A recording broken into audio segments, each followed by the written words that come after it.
நீலகிரி தொகுதி பாஜக வேட்பாளர் எல் முருகன் படுகரின மக்களோடு பாரம்பரிய நடனமாடியும் விவசாயிகளிடம் குறைகளை கேட்டறிந்தும் வாக்கு சேகரித்து வருகிறார். கூடுதல் விவரங்களோடு இணைகிறார் செய்தியாளர் அனீஷ்.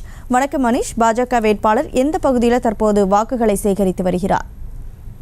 வணக்கம் கனிமொழி. நீலகிரி நாடாளுமன்ற தேர்தலில் போட்டியிடும் பாஜக வேட்பாளர் இன்று நுந்தலா முதல் சோளூர் வரை இருக்கக்கூடிய அனைத்து பகுதிகளிலுமே உள்ள பொதுமக்களை கண்டு வாக்கு சேகரித்து வருகிறார். இவர் தொடர்ந்து பிரச்சாரத்தை மேற்கொண்டு வருகிறார்.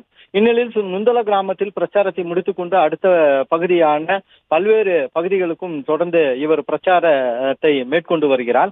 இந்நிலையில் பீமணியட்டி என்னும் இடத்தில் இவருக்கு சிறப்பான வரவேற்பு அளிக்கப்பட்டது. இந்த வரவேற்பை தொடர்ந்து அவருக்கு படுக பாரம்பரிய உடை அணிவித்து அங்கு இருக்கக்கூடிய படுக மக்கள் அனைவரும் அவருடன் நடனமாடி அவரை வரவேற்று சென்றனர்.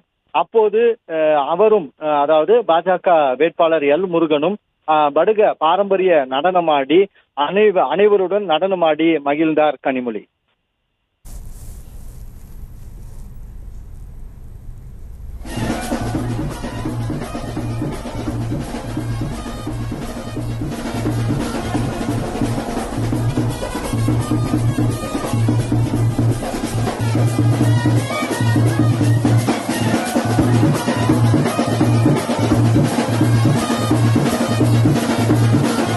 விவரங்களுக்கு நன்றி அனீஷ். செய்திகளை உடனுக்குடனும் துல்லியமாகவும் தெரிந்து கொள்ள சப்ஸ்கிரைப் பண்ணுங்க.